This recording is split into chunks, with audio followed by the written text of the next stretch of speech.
All right, let's take a look if the RX 6600 can handle Unreal Engine 5. Now, this is the compiled version of the city sample demo that has been recently released as the Unreal Engine 5 was released. Then this is a sample people can download, but I'm not running it within the Unreal Engine 5 editor. This is a compiled version.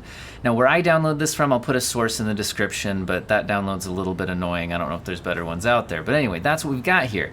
Now, it defaults to running at 100% resolution, so this is 1080p native, no upscaling. And it defaults to what it calls 3 in all the graphics settings. I did find the config file. I'll show that to you guys. So I'm going to consider this the high settings. And we will test out some resolution scaling as well as some lower graphics settings here to try to see if we can do better than 30 FPS. But I will say that basically running this at the maximum type settings, native 1080p, you're getting the 30 FPS type experience on the RX 6600, which I know a lot of people are like, well, I want 60 FPS. Well, we'll see what we can do, okay? But at least for these settings, there we go. Now, there's also some things you could play around with in here. With this menu, for example, we could take a look at what would the city look like at night. So you can see the cool lighting engine going on here. You can even change where the sun is located during the day and all of that. You can adjust the crowd density and traffic, parked cars. Another kind of neat thing is that you can look at the nanite viewer. So nanite is a cool technology. For example, if you look at the triangles in the scene. So if we fly around, let me show you here. So in a lot of games before the Unreal Engine 5, you would have to program different levels of detail for a lot of objects. So this building in the distance, let's fly towards it and look at the stonework. I don't see different levels of detail pop in, but check just how detailed this stonework can get. Like, that's fairly detailed. And we just flew right up into that from a long way off, and it just smoothly fades in without any kind of noticeable level of detail changes like you see in a lot of games. So when people are like, this looks pretty good, but what's so impressive about it? One thing that's so impressive about it, guys, is these aren't just like low resolution backgrounds that only look good from a distance. You can actually go right up there. And these are fairly high resolution objects. So you can load in crazy high detail objects from a distance, and that nanite thing just culls the triangles that it doesn't need to display, and that helps you be able to use these kinds of crazy high-end assets and all of that.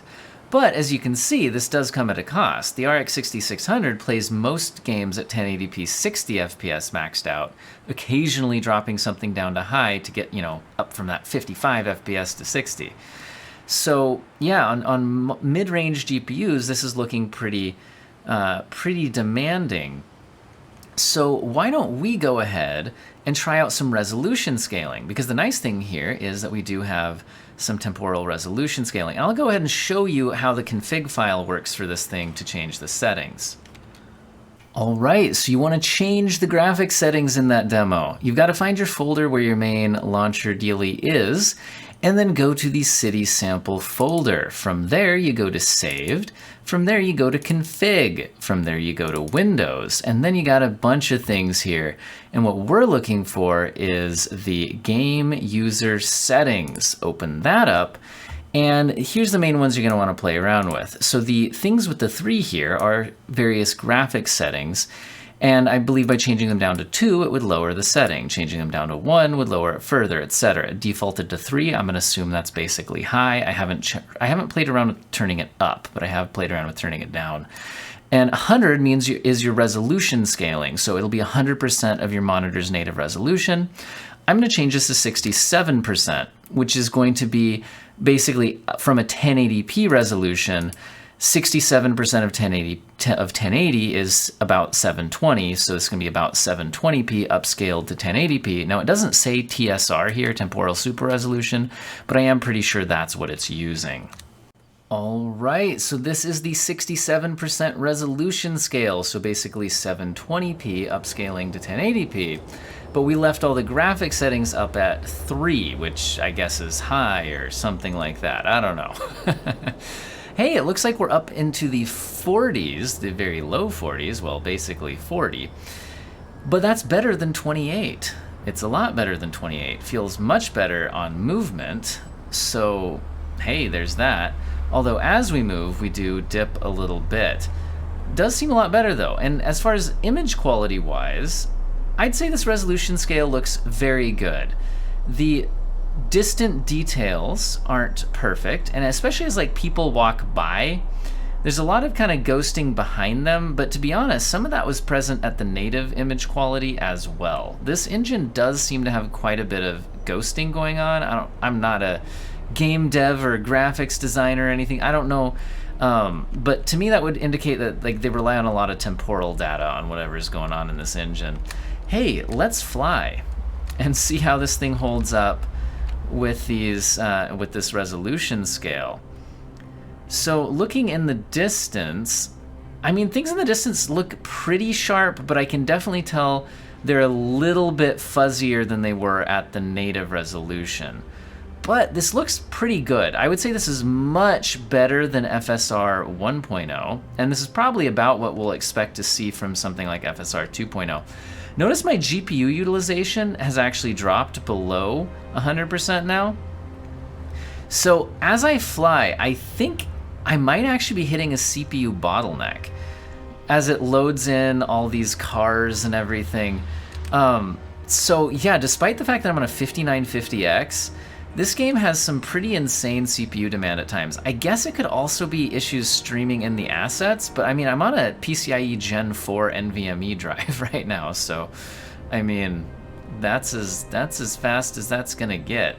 And if you're like, the CPU can't be the bottleneck if it reports 50% usage, well guys, it has 32 threads, so if any of those 32 threads get maxed out and can't keep up with the GPU, then it is a CPU bottleneck, despite the CPU not reporting 100% usage. Now, honestly, I thought about showing all the threads on my screen, but the 32 threads just make the display just way too cluttered. It looks awful at 1080p. It's hard to fit them all on the screen, and all the numbers get really tiny. So anyway, that's why I didn't do that, because it's a 32 thread processor. Anyway, all right, this is neat, but I'd still be curious if we could push the resolution scaling even lower and get some better frame rate. So let's try out a 50% res. All right, we're coming in with the 50% res scale. I am very, very curious how this is gonna go. Well, I can definitely look at the distant objects now, the people moving, and say that it looks much fuzzier, much blurrier. I can definitely tell that we are not at native resolution. Although honestly, for this being 540p upscaled to 1080p, it does look fairly good. Although we'll definitely want to test out in motion, where sometimes temporal upscaling kind of falls apart a bit. The other thing I'll say is we're not at 60 FPS, but the GPU is not necessarily, at least at all times, the limit. Watch the GPU usage drop into the 80s and stuff. I think we're hitting CPU limits in this scene as well as a GPU limit. So lowering settings much further, you know, might not do the trick anyway. Again, I think that this demo with all the cars and pedestrians and things is actually hitting the limits of my 5950X processor, which is kind of nuts. I would imagine some actual games won't necessarily go this heavy on the vehicles and pedestrians and all that. But really, if you compare this to something like Cyberpunk 2077, like, this is actually doing a lot more than that does, as far as detailed stuff in the distance, all the traffic actually rendered far away, all of that. So there's quite a bit going on. But look at the GPU usage right now, guys. It is not the GPU that's the limiting factor here. At least not most of the time. I think I could toss my 3080 in here at these same settings and be getting about the same frame rate. This really does seem to be a CPU limit. Yeah, I think we are CPU limited here. That is absolutely nuts. So I'm actually curious if lowering the settings in the game so this is as far as I'm going to push the resolution scaling, but if we lower the settings, I wonder if it'll also reduce the CPU demand, because some of the graphic settings could also be taxing on the CPU. So let's go ahead and try out going back to let's go back to native resolution, but then let's try out the medium settings and then the low settings.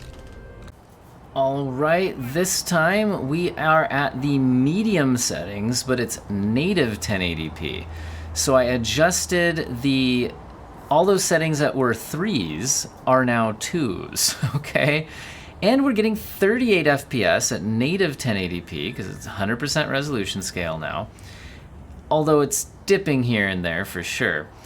And that's better than we were at the 3 settings, right? You know, the high settings, I guess we'll call it. Ooh, there's some big stutters there for a second. If I remember right, we were getting about 28 FPS when we were on those settings. So this did gain us a good chunk here. Now notice there's a lot of stutters when I pan the camera and such. I would hope an actual game would be a bit better optimized, maybe do some like pre-compiling of shaders and all that. I'm not sure if that's an issue that could be going on here, but this definitely didn't like compile shaders at the start or anything. I'll say these medium settings still look quite good. I think the you know, shadows and reflections and all that are still looking pretty reasonable to my eye. I wouldn't say that this looked like a huge visual dip, but we are getting better performance than we did at the high settings. I'm curious what'll happen if we go all the way down to low. So let's go ahead and test that out. All right, we're coming in here at the low settings, and I can already tell our frame rate is much higher. That little pan in on the camera has never been near 60 FPS, and wow, we are at 60 FPS now. I think it might dip in motion, but we did it, guys. You just turn things down to low, and this is native 1080p. This is not resolution scaling. 60 FPS, although I can tell you right now, look at the lighting, look at the shadows. Especially shadows. Like, I don't have a shadow. That car doesn't have a shadow. Those people don't have shadows.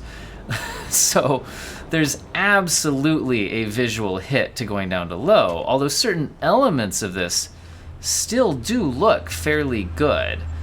But yeah, I think, you know, in a real game, you would want to tweak settings, keep at least some shadows, do what you can, you know. But hey, it's looking like we're flying around at about 60 FPS here. I'm curious if at the lower settings we're going to be able to fly around at high speeds and still maintain reasonable frame rates. Looks like we're still dipping a bit here at high speeds on the highway. But it's certainly performing a lot better than it did at the higher settings. Quite a bit. Huh. Well, so I guess there's some hope that at least the current mid-range GPUs will be able to do 60 FPS. You'll just have to turn down some settings. I'd imagine actually a balance between resolution scaling and tweaking settings is going to be the way to go. And hopefully real games are actually, you know, just more optimized than this, although maybe that's a fool's hope given the state of current games. Well, I think I want to test out my RTX 3060 and see how it does.